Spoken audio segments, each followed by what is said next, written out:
How are you guys today? So today is the first lesson of a series of lessons during that coronavirus pandemic, where I am going to be taking time to teach you about different instruments, and today I'll dedicate my lesson to violin.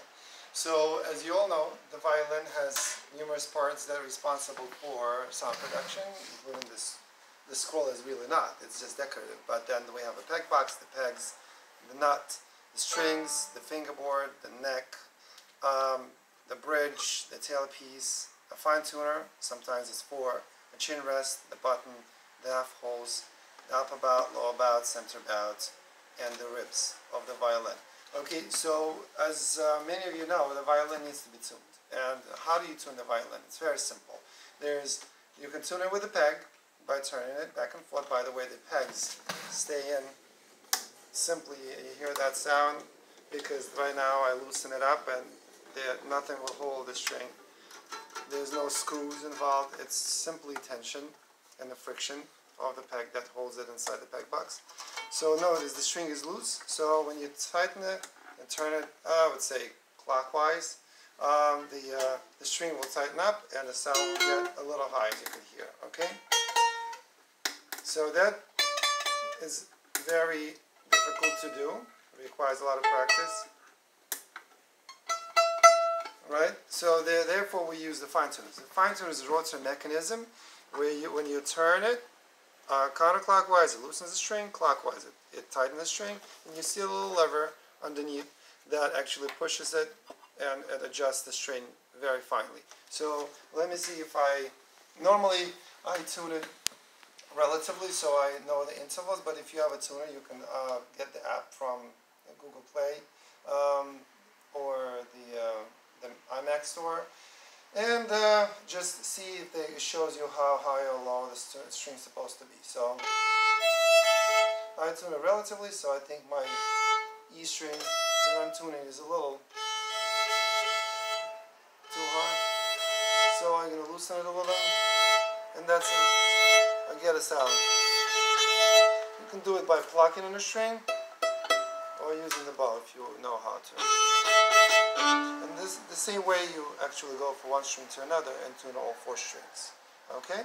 So now regarding the sound production. So on the violin, the bow really doesn't do much except for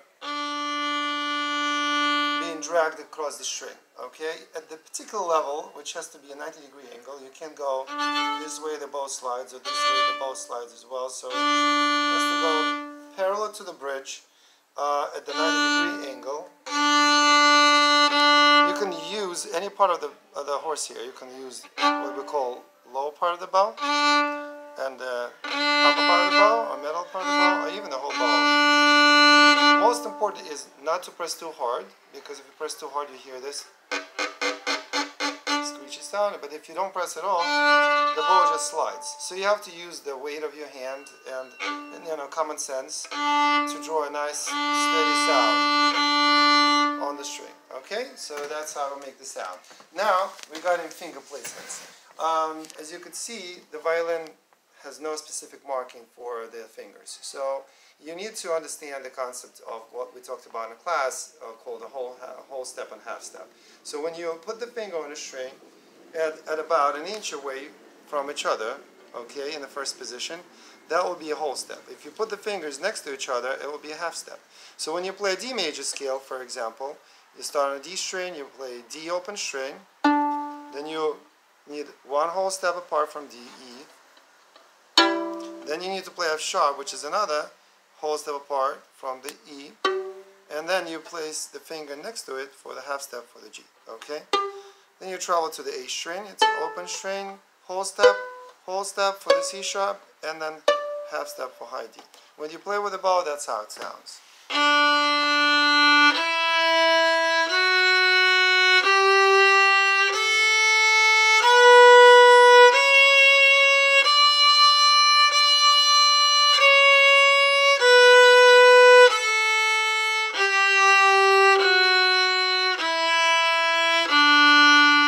Start a D string with open string, then finger 1, finger 2,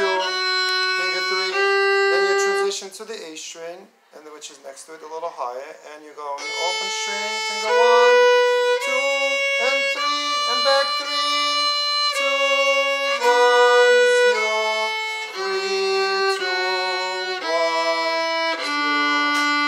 1, 2. So if you can learn it today, it will be great. So try practice tuning your violins and practice your D major scale, and stay tuned.